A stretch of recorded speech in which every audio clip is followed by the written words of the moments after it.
कि न मुझे जीने का गम है, न मुझे मरने का गम है, मुझे गम है तो उन गरीबों का गम है जिसका कोई नहीं होता। बहुत सारे लोग मिलेंगे, सही लोग बहुत कम मिलेंगे। जब सभी छोड़ देंगे साथ आपका तो हर मोड़ पर खड़े। नीतीश जी का कुछ चलता है क्या? आप जब आप इस पर आकलन करेंगे तो आपको पता चलेगा कि नीतीश जी का कुछ नहीं चलता है। इसका तो कंपनी DMCH गए थे। आप अभी चले जाइए, गर्मी का मौसम आ गया, आप चले जाइए। जिस अस्पताल में कुत्ता काटने का दवा नहीं है, बासोपट्टी अस्पताल में जो मुखिया जी, सिराही का मुखिया जी का मृत्यु हुआ। अपना परिचय। मेरा नाम ब्रजकिशोर यादव है। हम राष्ट्रीय जनता दल के एक कार्यकर्ता हैं और मानव सेवा के लिए समर्पित रहते हैं। आम लोगों के बीच कभी ऑक्सीजन मैन, कभी ब्लड मैन के रूप में हम जाने जाते हैं और हमारा मूल रूप से सामाजिक कार्य। सर, आपका जो काफी चर्चे में गांव-गांव में कि इस बार ब्रजकिशोर मुखिया को टिकट मिलना चाहिए और ब्रजकिशोर मुखिया को हम विधायक बनेंगे, सर इसके लेकर सर आप क्या कहना चाहोगे? निश्चित रूप से आम लोगों का आशीर्वाद है और आम लोग इस बार जिस प्रकार से मूड बना रहे हैं, क्योंकि उनको लग रहा है कि अब हमारा यह विधानसभा पूर्ण रूप से ऐसे लोगों की जरूरत नहीं है जो सिर्फ पटना में जाकर बैठे और उनके सुख और दुख में लोग नहीं रहे और सिर्फ कभी मोदी के नाम पर, कभी जोगी के नाम पर और कभी पुराने इतिहास को दिखाकर जो सत्ता में आ रहे हैं बार बार, उनके खिलाफ आम जन जग चुके हैं। और हमें पूर्ण विश्वास है कि हमारे राष्ट्रीय नेतृत्व अगर हम पर आस्था रखती है और हमें पूर्ण विश्वास है जिस प्रकार से माननीय नेता का आशीर्वाद हमें मिलता है, तो आने वाले दिन में आपको खजौली विधानसभा एक इतिहास रचेगा और वह इतिहास सिर्फ मधुबनी जिला क्या ही नहीं बनेगा, मिथिलांचल के लिए एक बड़ी लकीर साबित होगी। तो आने वाला दिन निश्चित रूप से गरीब गुरबा, किसान, मजदूर, दलित, शोषितों और आम लोगों के लिए, जीने वालों के लिए उनकी सहमति बनेगी, हमें पूर्ण विश्वास है। सर, अभी जो बिहार में दारू माफिया हो रहा है सर, जो अभी खुलेआम पार कर रहे हैं सर इसके लेकर सर आप क्या कहना चाहोगे? निश्चित रूप से यह कोई दारू बंद नहीं है, यह होम डिलीवरी है और यह प्रशासन तंत्र की पूर्ण रूप से एक समझिए कमजोरी है या यह प्रशासन पूर्ण रूप से नपुंसक हो चुका है। दारू माफिया के नज़दीक ये लोग बौने पड़ गए हैं और इसीलिए आपको निश्चित रूप से लगता होगा कि यह सीमावर्ती क्षेत्र अब दारू माफियाओं के चंगुल में फंस गया है। यहाँ आम लोगों के बीच अब जीना माहौल, आम लोगों को अब यहाँ जीना दुर्लभ हो गया है। न जाने कब किस सड़क से कब दारू की गाड़ी आ जाएगी और किसका कहाँ एक्सीडेंट हो जाएगा। तो पूर्ण रूप से यह सरकार की विफलता है। हम सरकार से मांग करते हैं कि आपकी कथनी और करनी में बहुत बड़ा अंतर है। हमारे नेता के कथनी और करनी में कोई अंतर नहीं, वो जैसा बोलते हैं वैसा करते हैं। उन्होंने कहा था कि हम आम लोगों के बीच जिएंगे। उन्होंने 15 महीना में बहुत सारा काम किया, इतनी नौकरी दी जो एक ऐतिहासिक रहा।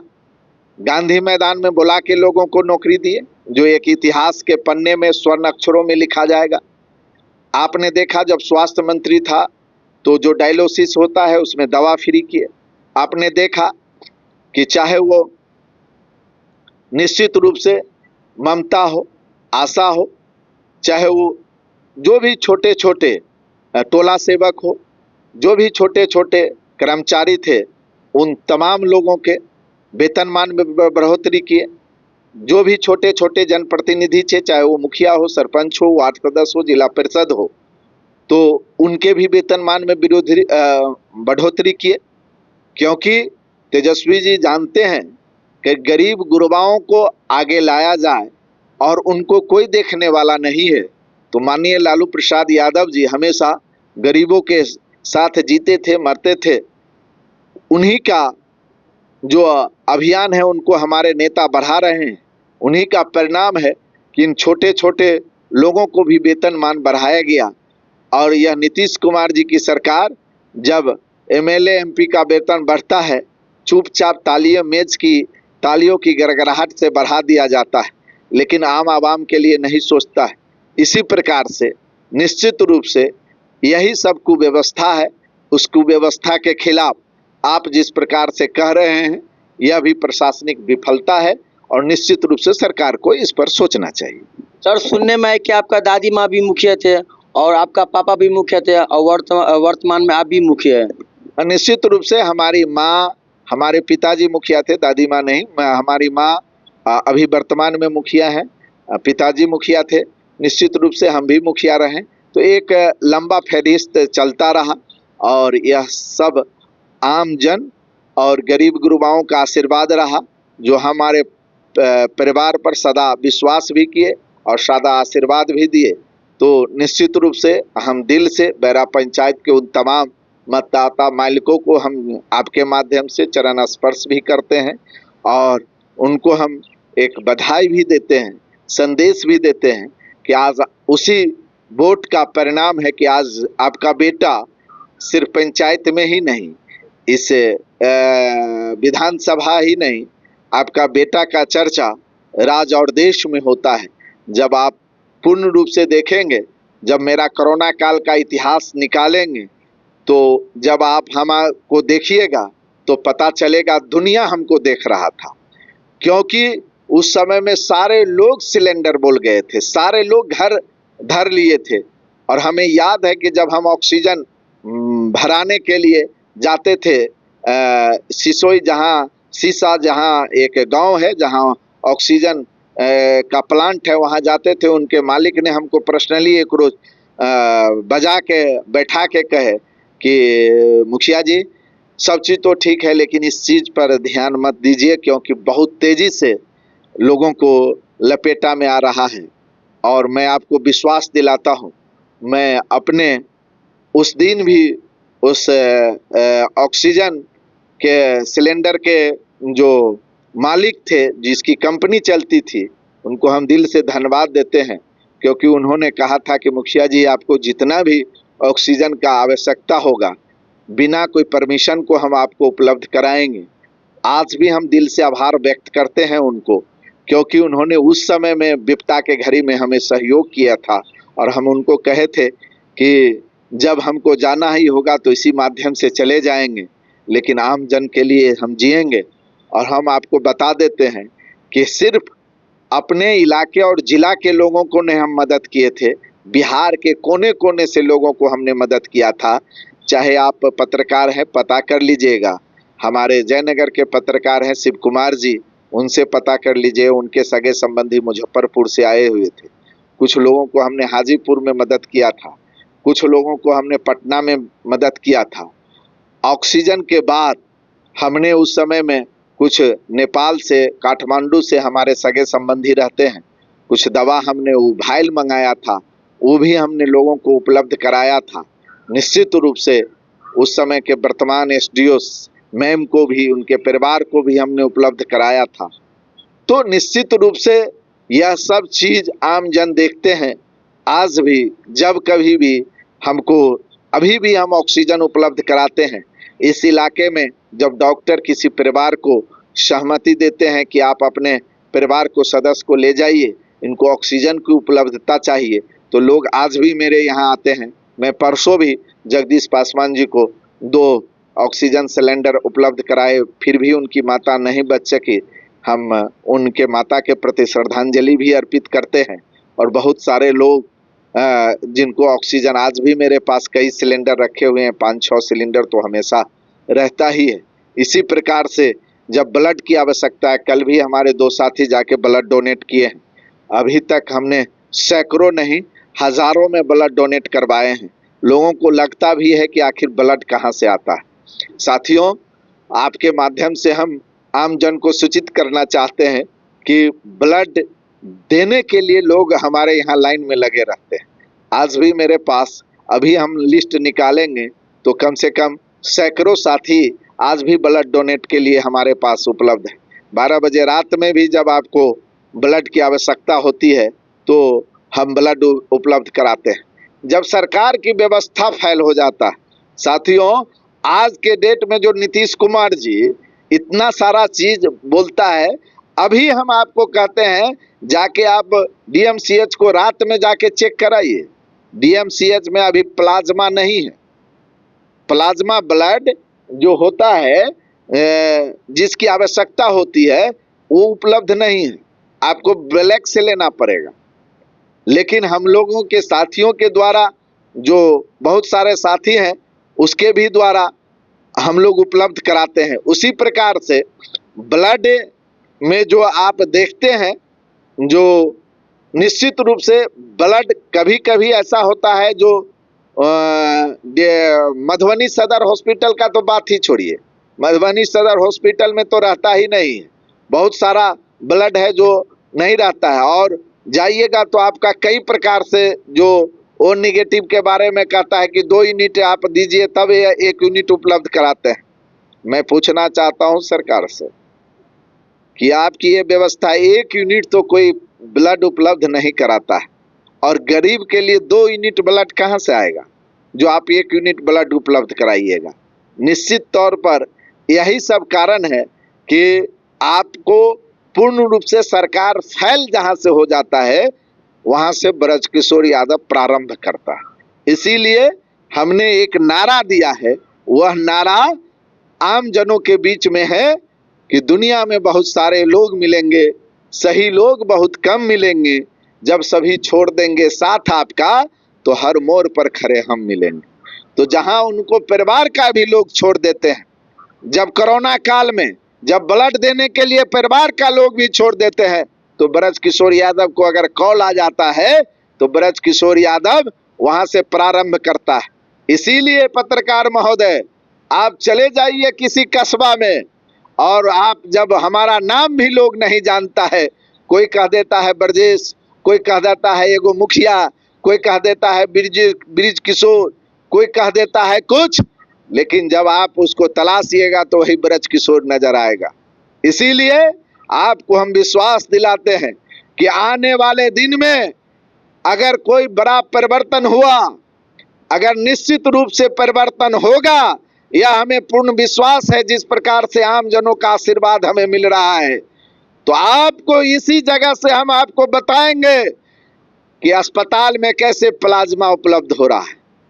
आप चले जाइए जयनगर अनुमंडल अस्पताल में, क्षेत्रीय विधायक कैंची से फीता काटा था ऑक्सीजन का, नहीं चलता है, ऑक्सीजन गायब है, मशीन लगा हुआ है। आप चले जाइए, ऑक्सीजन नहीं मिलेगा। लेकिन ब्रजकिशोर यादव के पास कोई ऑक्सीजन का मशीन नहीं है, लेकिन 12 बजे रात में भी चाहिए। तो अपने निश्चित रूप से हमें गर्व है कि कई वर्षों तक पुश्तैनी लोग हम लोग रहे, सामाजिक कार्य से जुड़े रहे और जनप्रतिनिधि रहे, लेकिन मेरे पास कोई जमीन नहीं हमने खरीदा। अपने पुश्तैनी जमीन को बेचने का काम किया है, और उसी बेचने के विकल्प में आज लोग हमें जो आशीर्वाद दे रहा है, उसी का परिणाम है कि न मुझे जीने का गम है, न मुझे मरने का गम है। मुझे गम है तो उन गरीबों का गम है जिसका कोई नहीं होता है। इसीलिए साथियों, मैं फिर कहता हूं कि जहां से सरकार की सारी व्यवस्था खत्म होती है, वहीं से ब्रजकिशोर यादव का व्यवस्था प्रारंभ होता है।